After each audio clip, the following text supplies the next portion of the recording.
अहमदनगर 37 लोकसभा मतदारसंघ या मतदारसंघाच्या उमेदवारी अर्ज भरण्याच्या कालच्या शेवटच्या दिवशी विखेंच्या माध्यमातून महाविकास आघाडीचे जे उमेदवार आहेत निलेश ज्ञानदेव लंके यांच्या नावात साधर्म्य असणारा व्यक्ती हा डॉक्टर सुजय विखे यांच्या मार्फतच भरण्यात आलेला आहे। यासाठी खरी तर आज प्रेस या ठिकाणी बोलवली। 50 वर्षाच्या राजकीय कारकिर्दीमध्ये डमी गोष्टीला साथ देण्याचा जो विखे कुटुंबाचा इतिहास आहे त्याची पुनरावृत्ती काल देखील या ठिकाणी पाहायला मिळाली।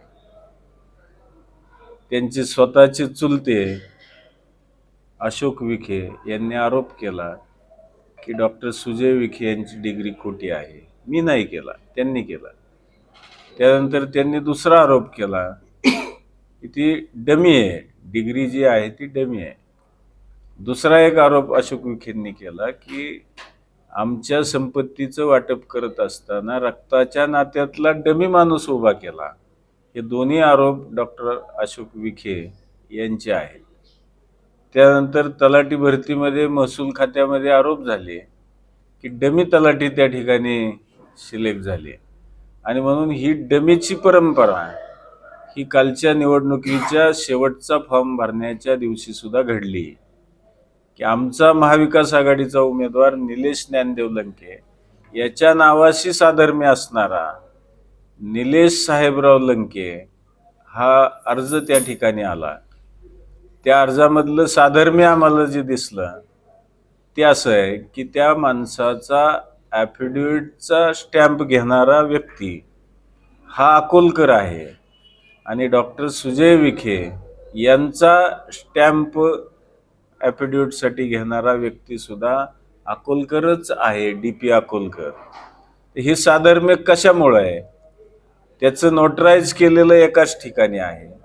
मग पनवेलच्या कामोठ्याच्या परिसरातून आलेला निलेश साहेबराव लंके हा एकाच अकोलकराशी आणि विखेंशी संबंधित आहे अशा पद्धतीचा आमचा महाविकास आघाडीचा आक्षेप आहे। उमेदवारी करण्याचा अधिकार हा प्रत्येकाला आहे, त्यामुळं निलेश साहेबराव लंके यांची उमेदवारी राहिली तर त्याच्यात आम्हाला काही वाईट वाटणार नाही। परंतु त्या निलेश साहेबराव लंकेच्या माध्यमातून डॉक्टर सुजय विखे हे पुढच्या काळामध्ये काही राजकीय डाव खेळू पाहतायत का याची शंका सुद्धा आम्हाला आज निश्चितपणाने येते। वेळोवेळी त्याच्या संदर्भात आम्ही त्याचा खुलासा करूच। माझ्याकडे देखील लोणी परिसरातील 2 नावं की जे सुजय रमाकांत विखे आणि सुजय दिगंबर विखे अशा आमच्या काही कार्यकर्त्यांनी सुचवली होती की डमी भरायचे का। त्यांना आम्ही स्पष्टपणे नकार दिला।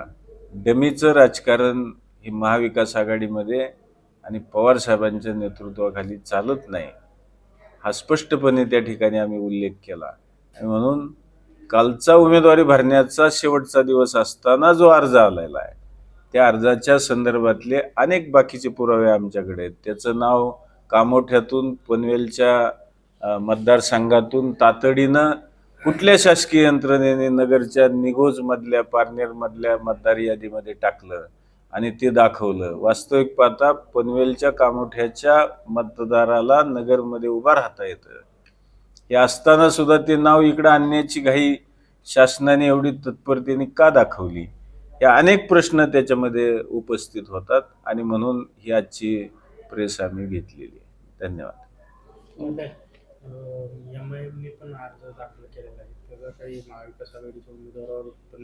ज्याचा स्वतंत्र पक्ष आहे तो त्यांचा अधिकार आहे, त्याच्यावर मी भाष्य नाही करत।